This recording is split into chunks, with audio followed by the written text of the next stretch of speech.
What is up, guys, and welcome to another episode of the Bamcast. We have a returning guest today, Mrs. McKenzie Shields, and I wanted to have. I was kicking myself because we had her on so recently, but it's like today's day 76, right? So we finished 75 hard, and I wanted to do like a recap slash like talk about just our experience as a whole, which I know you guys got to hear some of that this past time, but we are completely done now, and I want to just kind of talk about that with you, how everything went. Where do I start? Well, I think we got a lot of questions last time that we weren't able to answer because I asked the question, like put a question box on Instagram way too late. So we got a bunch of questions we're going to go through. But how are you feeling on day 76? It feels weird. And I remember this feeling last time we did it, where you kind of feel guilty in a way, just, either by doing something that would be considered cheating on 75 hard. Like this morning, we went to brunch with everyone who completed it with us. And I kind of was nervous on ordering the food. So at first, I ordered a meal that would probably fit 75 hard. And then afterwards I ordered a pancake. So I don't know. It's just weird. Like you kind of you're in the groove of it. Like you feel like you need to go. You're like, wait, what? I don't do two workouts a day. And not saying to completely like stop doing what you're doing. I mean, the purpose of it is to get in the right mindset and keep that going. But I don't know. It's just weird. Is that how you feel? Yeah, I mean, this is obviously round two for us. And I don't know. I feel like we've had a lot better plan this time as far as like how we're going to end and what we're going to continue with. You built out your split and everything that you want to continue with too. And I think it's going to be a lot better continuation this time, but it's a totally different vibe in terms of just like how this whole thing went since we had each other the whole time. I feel like, you know. Like living together and doing it? Yeah, I mean, we did almost every single workout together. There's probably like 5 or something that we didn't do out of 150 together. Yeah. So we just kind of had an accountability buddy built in the whole time, and I think that was what kind of made it feel a lot different. Is you just had somebody the whole time. That is true because last year I didn't live with you. Um, so majority of my workouts were alone. Hmm. And then on the weekends, like we would see each other, so we'd work out together. Yeah. So, how are you feeling about your physical transformation? You posted this morning like your whole kind of like reel of your transformation. What are you laughing about? I don't know. It's just it's a post that I wouldn't normally post. We'll talk about that. Talk about sharing it. What do you mean? Like Talk about how you feel about sharing that. well, when we first started out 75 hard, and that was when I told you my plan of posting every day, Hmm. of posting my vlogs every day. Um, and like part of 75 hard is taking progress pictures. And I mean, obviously, the first week you're not really going to see much progress. And I just, at that point, like I was not in a good headspace. I was just so exhausted and drained from starting everything that we're doing. And I was like, these pictures, these videos are not going anywhere. Yeah. So it's kind of funny just like knowing how I thought and how I felt from day one to now. And I'm like, I'm like, yeah, I feel like I changed a lot physically, but I changed a lot mentally too. Like I'm much happier. I feel a lot more confident and a lot more comfortable in my skin. So What did it feel like for you to see those things side by side? it's kind of crazy because I mean, I'll have some days where, like during 75 hard, there was definitely some lower days where they were a little bit more challenging. And I would kind of like just not feel good, like mentally and physically, like just completely exhausted and drained from all the stuff that we're doing. And then, I'd either feel bloated or just wouldn't have good energy to where I would be like, gosh, like I do not look good right now. And then like looking back at day one to, day 30 or day 50 or whatever day I was at a low point, I'm like, wait, like I've already made so much progress here, and feeling how I feel now, like looking back at what I used to look like it was just, I had to be like, you've improved, even just from that time frame. You did look all, I don't want to say like worse, because I don't know. It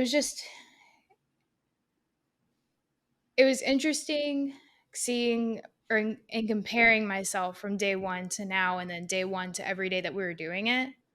But like looking at the pictures, yeah, I changed physically, but mentally, I Yeah. changed a lot. Talk about that mental transformation. What do you feel like that, the physical one is relatively easy to see, but what changed mentally for you, do you feel like?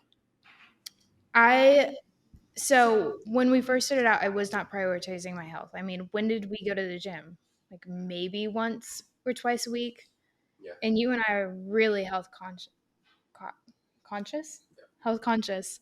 So, it definitely started taking a toll when I didn't prioritize that. So How did it feel, or what do you think the mental transformation feels like? Like, what's the difference now in your mentality now versus then? I feel like I can accomplish a lot more. I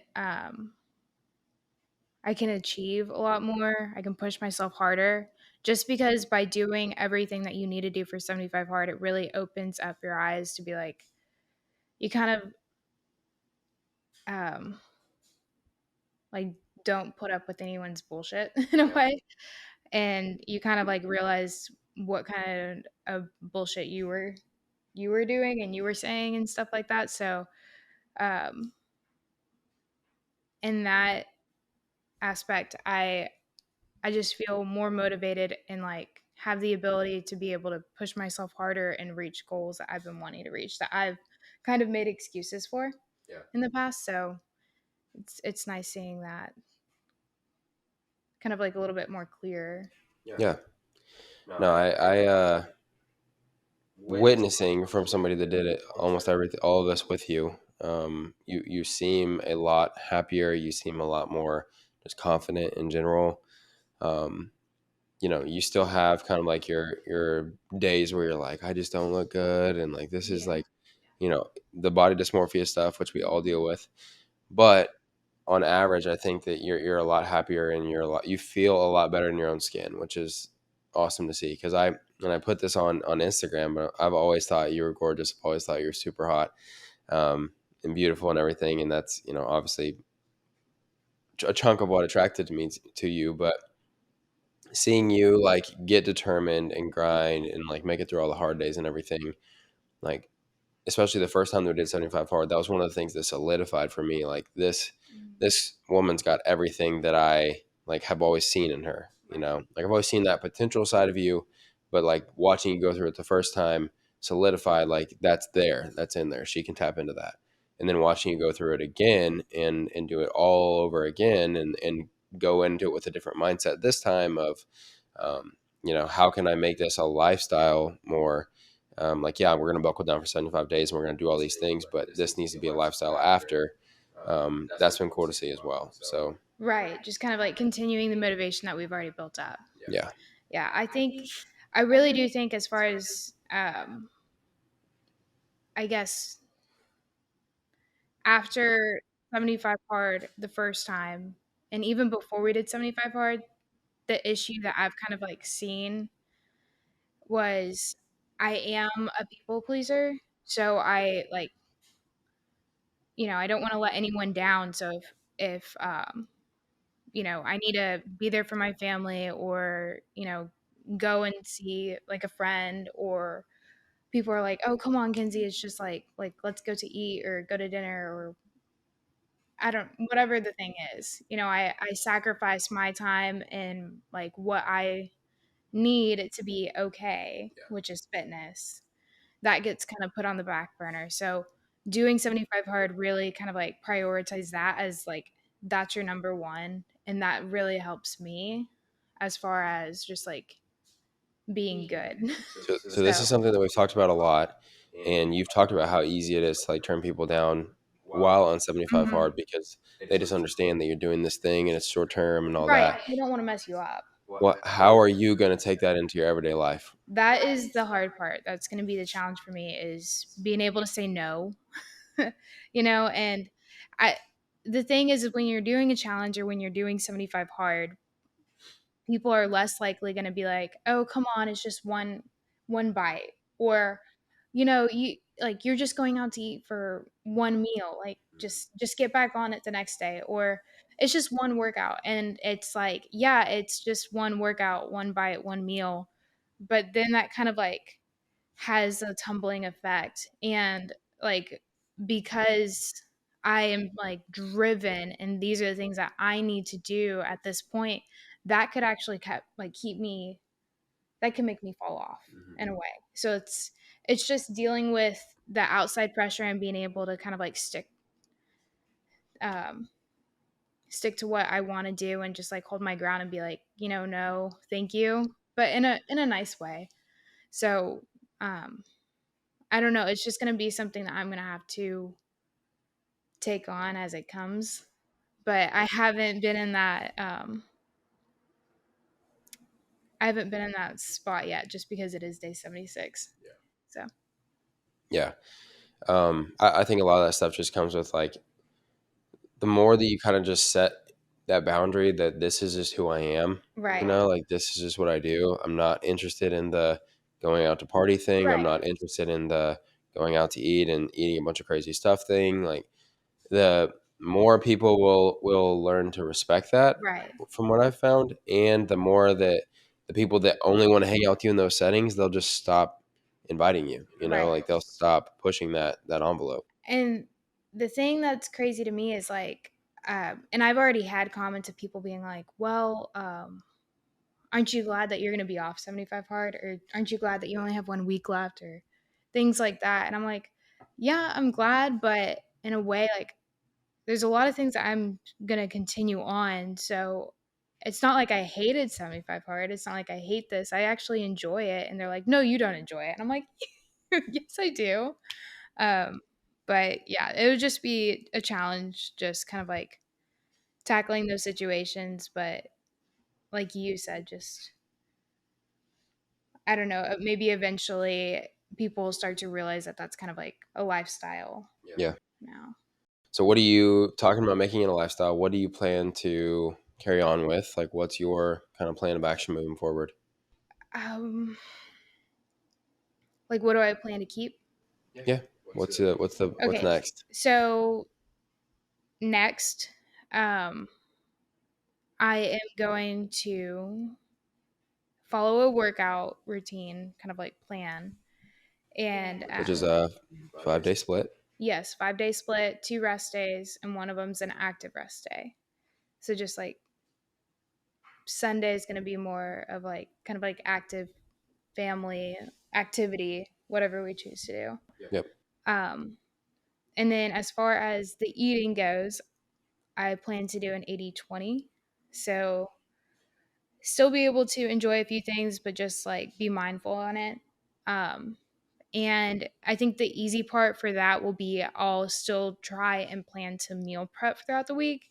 So that way the weekends can be a little bit more lenient whenever we want to do, date nights or we have to go to events or anything like that. Um, um, I do plan to still drink a good amount of water just because it's really helped with my energy, inflammation, just everything all around. So, um, I mean, what do you plan to? I think for me, I'm probably gonna keep. Um, I mean, obviously the water stuff. I'm gonna try to not necessarily do like a full on like second workout every day, but aim for that 10 to 12K steps a day range. Right. With that walking pad, I'll be able to do that like while I'm working instead of having to like do Wait a full separate thing, you know. and wait 3 hours. Yeah, exactly. So that's something that I want to keep in. I'm gonna adopt a 5 day split just like you, and match up those rest days. And then one thing that I'm gonna throw, I really like the reading part. I forgot how much reading helped me with listening to other podcasts. I feel like and reading are the two things that, I mean, you see me do it all the time. I nerd out about like different ideas that I just get like stuck in my head because of something that I read or something that I heard, and I just kind of like go down a rabbit hole of like thinking about how can I share that with other people in a way that they might enjoy it. And a lot of times it'll come out as a quote on a podcast that I do, or it'll come out as like a video that I do in the gym or something. So doing those or doing the reading, I think has helped me a lot with just staying creative and staying in a creative mindset, which I've really enjoyed. So I'm going to try to keep doing that. One of my resolutions is a book a month again. So I'm two deep and I'm about to finish a third. Um, so the reading, the water, 10K steps a day, which isn't part of 75 hard, but kind of, and then working out. And then one thing I'm throwing in is, and we've talked about this a lot, is sauna. Like yeah, I want to do a lot more sauna. Speaking of a podcast that I heard recently, um, I can't remember the girl's actual name, but she's a neuroscientist or something, or she does a lot of stuff on longevity. And I was telling you these statistics, but for everyone listening or watching, the statistic that I wrote down that I thought was extremely interesting is, so apparently in Finland, like it's just commonplace for everyone to have a sauna because it's so cold there all the time. So like everyone has a sauna in their home. And so with that being said, they measured a ton of people in like a few thousand people in this huge study in Finland, and they found that people that do a sauna between 4 and 7 times a week, um, very incremental gains between 4 and 7, but at least 4 and maximum of 7, obviously, because that's once per day, for 20 minutes at 175 degrees. Okay. Um, they reduced all cause mortality, so like the causes of death that aren't natural of any kind, by 40%. And so it's like we in our current apartment we have a sauna downstairs. We can get to one within a couple of minutes. So it's like why would we not go do the sauna 4 times a week, like spend 80 minutes a week just sitting in a hot room. We can still play on our phones, we can still do whatever, but if it's going to reduce the all cause mortality by 40%, like that just seems like a no brainer to me. So I want to throw in sauna, and some cold showers, especially on the days that we don't, because we don't have a plunge or anything. But on the days that we don't do like a morning workout, I want to throw in um, some cold exposure. But I think that's my plan moving forward. And as far as goals for me, I'm gonna try and like get lean for trips this summer, and Orlando coming up in a few weeks. And then after that, gonna go on like a long term, I think, building phase and try and bring up these weak legs and weak back and everything. But I'm just kind of sick of just not. I use the word excuse on Instagram, but just having the crutch of like my knee. Like, yeah, there's a hole in it and it's missing all the pieces that it kind of needs to be a knee, but it's like I've been researching a lot of like creative ways that you can build up like quads or work on hypertrophy that are even weirder than a lot of the stuff that I've been doing. But it's like, I don't know. I'm just kind of, I'm going to try to bring them up in a way that doesn't result in more surgeries or more, um, or knee replacement. Right. A safe way. Yeah. So That'd be good. that's kind of a few of my goals, I guess, physically. Yeah. I like that. It'll be nice doing it together too. Yeah. What do you think was your high point and low point of 75 hard? Start with low point. Okay. Um, you may know a better answer than I will. Um, I know what I think it was, but I don't know what your answer would be. what do you think it was? The day where I was basically carrying you on Yeah, a I rock. was gonna say. You know, tell them about that day. I don't even remember it, but I mean there were parts that I do remember. You may be able to tell it better. I don't remember what the cause of it was. I don't either. I think it was just a low day. I know it was a day I had to go to work. I may have just had a hard day at work. But we got home and it was at night, right? Yeah, and it was raining, I think.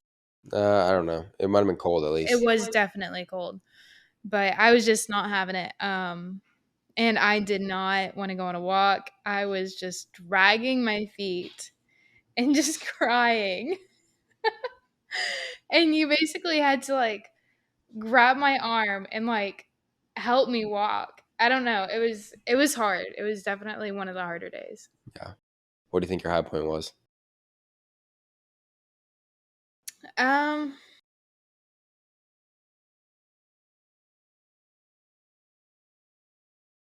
I don't know. I mean, I've had like really good days, but there's not one day that stands out to me in particular. Really? I mean, I just in general, the high points were workouts with you at the gym. I enjoyed those. Yeah. And honestly, it helped me kind of get my mind right for the day, just being able to spend that morning workout with you. Because, I mean, yeah, we see each other every day and we're doing a lot of the workouts together, but majority of the time when we're on our walk, we're not even talking. Yeah. Like, or you're talking to your family or catching up with, someone, or just listening to music because we kind of just need that time to just Hmm. walk in silence. So going to the gym and being able to work out together was really nice. Yeah. I did enjoy that. Yeah. I feel the same about the high point. I couldn't really pinpoint a specific day. I don't think. Day 75, that was fun. Getting to hang out with Tuck and doing a Hmm. workout kind of like we used to for last year. But low point for me, honestly, day like 72 probably could have been a low point for me, just because you guys can probably kind of still hear it. But I I got pretty sick the last like 4 or 5 days of 75 hard, and I'm still kind of getting over it. I'm kind of on the back end of it now, but I woke up on day, I think it was 73 or 74, and was like dead, like not feeling well at all. And I was Right. like, kind of felt like a zombie on our walk in the morning workout and everything. And so that was probably like my low point. And I got sick early on in 75 hard too, like around like day 13 or 14. But this time was probably a little bit worse. And it felt like the same thing, whatever that thing was. It was exactly like 2 months apart, and it just hit me again. Hmm. Um, so that was probably my low point, was just being sick and just not feeling even less good and recovered for 3 or 4 days. So I'm excited to kind of rest today and some this week with built-in rest days to kind of recover all the way from that. But that was probably my low point, I feel like. You did good though. I tried. Powered through Yeah, I it. tried. I tried. Okay. So we've got a few questions that we didn't get to last time because of me asking them so late. Yeah, you Uh, asked like everyone on Instagram 20 minutes before we started filming. yeah, I did. So we got them this time though. How do you live with a boy? How do I live with a boy? It's very hard. I clean up after you a lot. Hmm.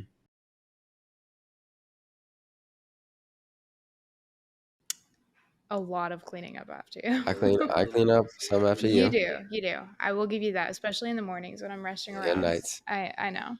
And as far as like living with a boy, you're probably the cleaner kind of. Oh yeah, Yeah, because I've seen worse. yeah. I've lived with way worse, so I know I'm on the upper.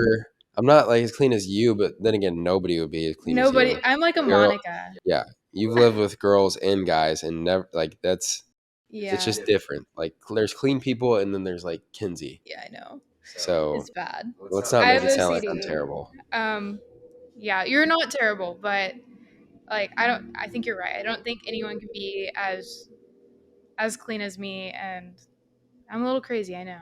Yeah, a lot crazy.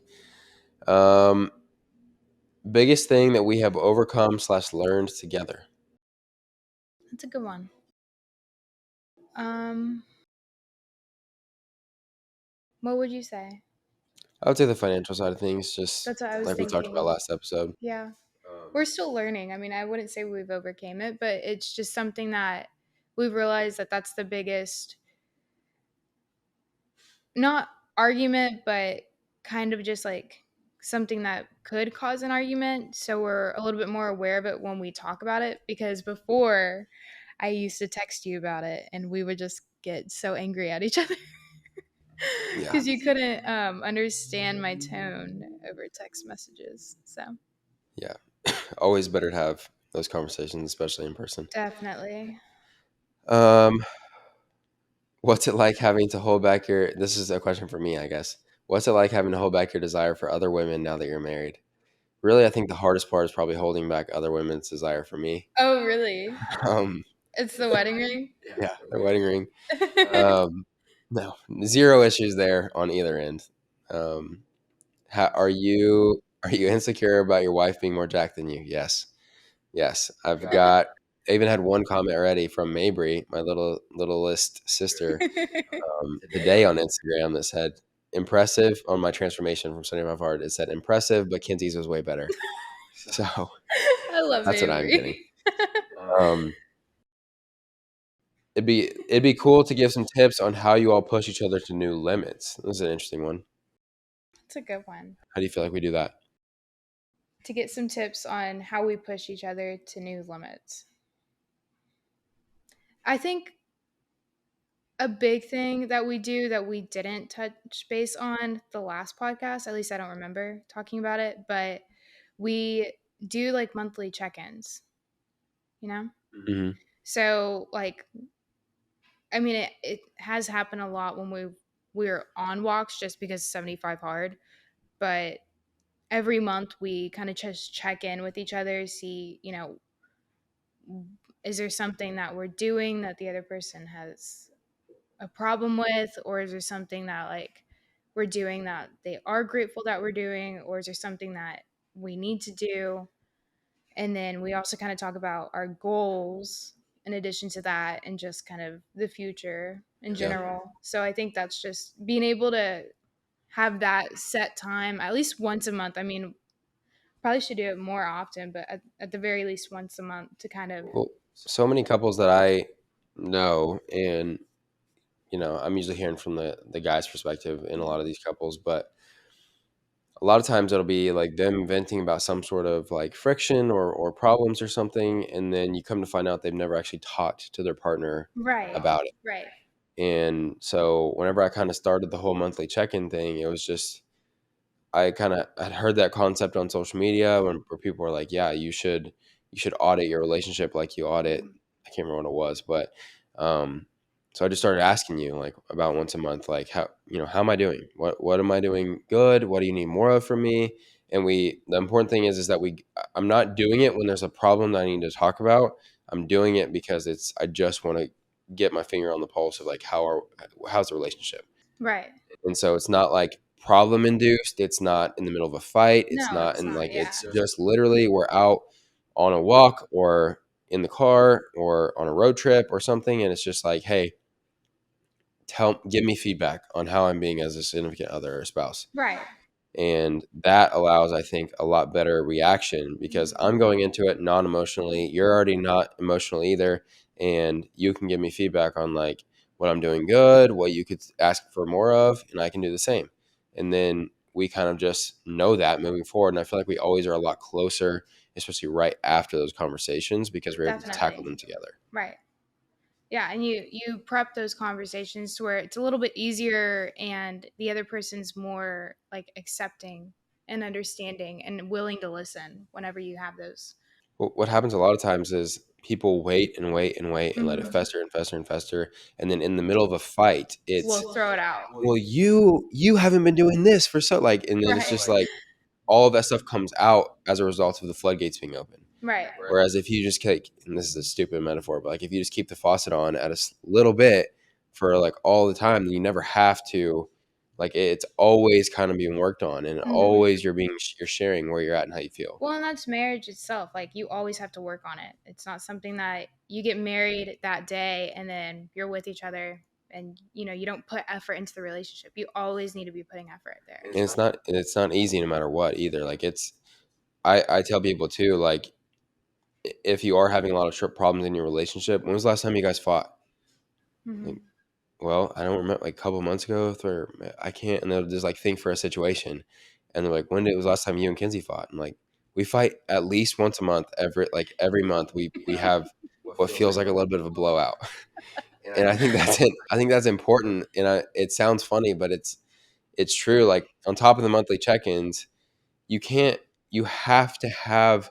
First of all, that's what keeps the relationship kind of alive, because again, not checking in and not having any type of fights where you're just vocal with one another of just like, and you have to approach it in a healthy way, obviously. Yeah. But if you're not fighting, then stuff is just boiling up beneath the surface and things are just not getting talked about, right? Like it's just not being addressed. And so the monthly checkups or check-ins, I feel like can reduce the actual like fighting a lot. And I'm not saying like fight all the time, like that's the way to go, but I do feel like in a healthy relationship, it is not perfect all the time. No, And it's it's something not. that has to be worked on. And sometimes that can get emotional, but it can also be handled in a non-emotional setting with a check-in or something being said as well. Right.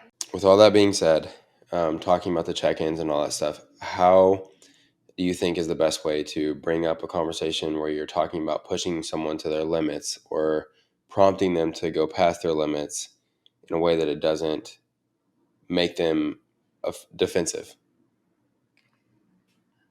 Well, I mean, that's just going to be a conversation that's difficult to have. Um, as far as approaching it to where someone doesn't get defensive, that, I mean, I feel like we're still kind of learning. Yes, they could get defensive in the moment, but, the more that they think about and, what you do say settles in, then, they'll come around. Yeah. But as long as you approach it with love and that it's coming from the right place, they should understand. Because, I mean, the situations that we did whenever we were having hard times, yeah, I mean, we didn't react the best way, but I think later on, both of us came back to each other and we're like, thank you for opening my eyes and like making me realize what I needed to change. Yeah, I think that's the important thing. And I mean, I remember specifically a situation where you you kind of called me out at a certain point of like right when we had moved to or right when I had moved to Dallas and I was, lonely and had all sorts of excuses and everything. And not at a great spot professionally and had a bunch of stuff going on. And you kind of called me out one night. I remember we were coming back from like Top Golf or something. And you were like, you used to be like someone who was like really pushing for a lot of things. Do you just not care about those things anymore? Is that not who you are? Like what's going on? Like you just don't seem like you're as you're pushing yourself as hard as you used to. And I remember in the moment it like really hurt for that person, for my person to say that to me, and for my person to feel that way about me and feel that I'm not who I used to be and stuff like that. But I also remember like thanking you later on after I kind of like threw my fit for a few days because it was true, it was all true. And I know there's been a couple of situations where I've done the same to you and pushed you or said some things that maybe hurt up front that, you come later on to be like, you were right or things like that. Right. Now you don't tell me I'm right very often, I but don't. and usually it's kind of like you give me a hug or something and I'm like, yeah, okay, there it is. But I don't know. I don't know if there's like a better way to do something like that. I just feel like it's a different form of like loving on somebody. Yeah, and as long as you approach it the right way, I mean, you obviously don't want to come after them very angry or, just start yelling at the person. Yeah. As long as you kind of like preference the conversation to where, it's just like prepares them ahead of time on kind of like what you're trying to get across. So they start listening a little bit more and they're open-minded. They don't just hear, the first few bits of what you're trying to say and then just shut off. Yeah. I think that's important. Mm-hmm. Kind of going alongside of that, uh, another question on discipline. What advice do y'all have for people trying to attain true discipline in their lives? Do you want to start out with that Yeah. one? My main advice would be like in the book Atomic Habits, he talks about I forget the guy's name that wrote it, but the guy that they wrote Atomic Habits, he talks about you're going to fall at a level of your systems, not fall to the level of your goals, or you fall to the level of your systems, not your goals. And so what that means to me is like if we have a bunch of junk food in the pantry and we have a bunch of stuff all over and we have like sodas in the fridge and we have quick access to a bunch of snacks and different things like that, then on 75 hard or while trying to diet or something like that, Mm-hmm. if we run out of food, what do we have available to us? Right, we have that stuff. Right. So I think it's really important that whenever you're trying to do something and people think of discipline as just like you just like flip on a switch and then all of a sudden you're just perfect at everything. Mm-hmm. In reality, a huge chunk of discipline is just setting up the right systems, Right. right? So that can look like meal prepping more food or logging your stuff before the night before so that you know exactly what to eat and when to eat it. Mm. It can look like, keeping only healthy stuff and healthy backups too, right? Right. Like instead of always having meal prep chicken, if I run out of meal prep chicken, do I have frozen chicken that I can Right. like thaw out and go for it, right? Mm-hmm. Or some Tyson chicken that you can just pop in the air fryer for a few minutes. So things like that, but also things with your movement and the other things that are in your day. So blocking off time for your workouts in your day. That's a big part of it. Mm-hmm. Because even if your entire day goes to hell, like you have those times set in stone, blocked off where no one can encroach upon that time to get some sort of movement in, right? So even if you're not able to go to the gym, maybe you're able to go walk around the office park for 45 minutes Right. or an hour or something. Right. So to me, a big part of discipline and enabling yourself to build discipline is really just being more prepared and having better systems in place. Right. And being in the right environment. I mean, you're going to be more likely to drink if you're at a bar, or more likely to eat junk food if it's right in front of your face. So like what we did was before 75 hard, I think literally the night before I did a like I went through the pantry and the fridge and just like got rid of anything and everything that could possibly tempt us and not, you know, be considered, 75 hard diet standard, and just got rid of it. I threw it all in trash. I did not want it to be there whenever we were at a low point and then, just kind of have that possibly, be the reason that someone could fail. Yeah, absolutely. So I think that's a big part of it is just having the right systems in place. Mm-hmm. Um, your sister asked, how is it marrying the most gorgeous person in the world? Awesome, highly recommend. You have to find a different one though. This one's off limits. When did y'all know that you loved each other? Oh, we we knew at the same time, which I mean, we didn't tell each other that at the same time, Yeah, but we realized later on that we had the same story. So it was actually when you came to Texas when we were at OU at the time, going to school. And for winter break, you came to visit my family in Texas and hung out with them for an entire day. We played board games and I don't remember what else we did. It kind of just hung out. to dinner. I know that. That we did do that. Um, but just seeing you mesh so well with my family, and like when it was finally time to say goodbye, I walked you out and gave you a hug and everything. And then it just kind of it hit me. And I was like, oh my gosh.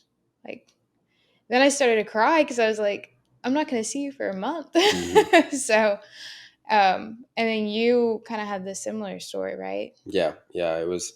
We both talked about it later how it was the same kind of like day, same moment. Mm-hmm. So just like leaving that, it was very apparent. I think to me, like I listened to my Sad Boy playlist all the way back to Oklahoma for 4 hours. Um, but it was very apparent to me just leaving that like this was different and that I wanted to say it from there on. And I don't think we said it for another few weeks, but I ended up saying it first, which I, is funny. I had to get you to say it first. And it was bugging me for so long. And I remember being like, I have to tell you something. And I'm not sure if I should say it or anything. And you're Yeah, just and kind of like, then say you were it. like waiting, you were dragging it on for a few days, and I was like, gosh, I know what you're gonna say, just say it. Yeah. So I finally said it and you said it back. So it worked out. When did I decide that I wanted to marry Kenz? I feel like it was pretty early on. Mm-hmm. I I feel like I knew really early on. I tried like not to talk about it a ton until probably 6 or 7 or 8 months in, and I kind Mm-hmm. of just was like, "Hey, this is where I'm at. I don't know where you're at," and you wanted to wait. You had your little 2 year plan. I You did. wanted to date for 2 years and then be engaged for another year, year and a half. Then you wanted to get married and all of that. So I knew relatively early. I told you that, and then I think once you got into the workforce, you kind of were like, "Okay, you have the green light. You can ask me whenever." And so I finally just asked you, or I finally just asked your parents once I got the green light. I took them to dinner and like asked them, and that was a whole nerve wracking little process in and of itself. But after I got their permission, then it was pretty much like got the ring and everything in order a few months later, and then asked you on the day after April Fool's Day in 20. So we started dating in late 2020. We dated for around a year, like 9 months before I asked them, or 10 months before I asked them, and then like another 4 or 5 months before, or 4 months before I asked you. Mm-hmm. Um, so I knew relatively early on. I did know really early on. Hardest part about marriage. Hardest part about marriage. Understanding what the other person needs is different than what you need, I would say. Well said. I think that's really well said. It is tough to just not always. I feel like I'm kind of like just a naturally more selfish person. At least I feel like that, and it is tough to be it is tough to just not think of like your life's kind of just not your own anymore. Like Right. it's Having to consider the other person. yeah, with every decision. So Mm-hmm. I agree with that. When do y'all want to have your first baby? If they ask you, you're like yesterday. Yeah, I'm ready whenever. um, no, we've talked about it. I think I'll be ready, at least more open to it after this summer's over. So by next year, I would say. But a lot can change. I mean, there's a lot of things that we're wanting to do and accomplish before we bring another person into the mix. So, I mean, because that will definitely change a lot of things by having a baby. So, Yeah, and I think where we end up, where we're going to travel, all that type of stuff is right, kind of that, the main timeline mhm, driver as of right now. right, exactly. So, we're open to it and definitely have baby fever, but there's a lot of things that we're wanting to do first. So, Yeah. What's one character trait you both truly admire about one another? your motivation. I like how you're just insanely motivated and it makes me want to be more driven. So it, in a way, just seeing you do you pushes me to be a better person. It's very sweet. Mm-hmm. I think for you, it is. I think it's kind of like the way that you just approach life in general is very like kind of goofy and innocent, and that brings me a lot of joy. Just because like I have a tendency just to slip into like all the seriousness and the stress and the all of that. So if like left to my own devices, I'll go into kind of like that just mindset of just never really stopping, never like smelling the roses, never doing any of that. And so Mm-hmm. having somebody that does approach life in that way that's near me all the time and getting to just kind of like get that secondhand energy from you, I feel like is a big draw for me because it helps remind me to just have that a little bit of that at least.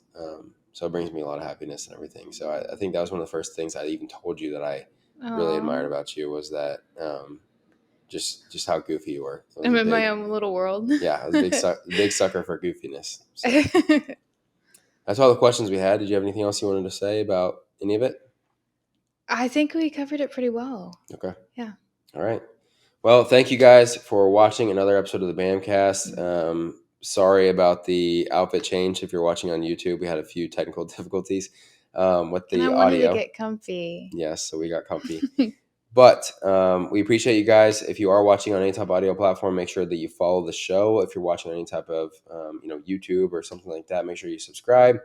You can find all of our links down below. I'll make sure all of Kenzie's social medias are linked down there too.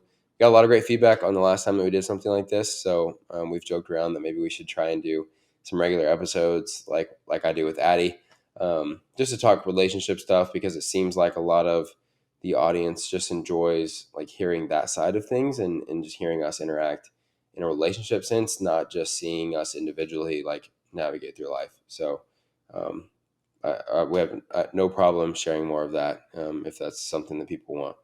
So we appreciate you guys. Make sure you subscribe or follow the show, and we'll see you in the next episode. Bye.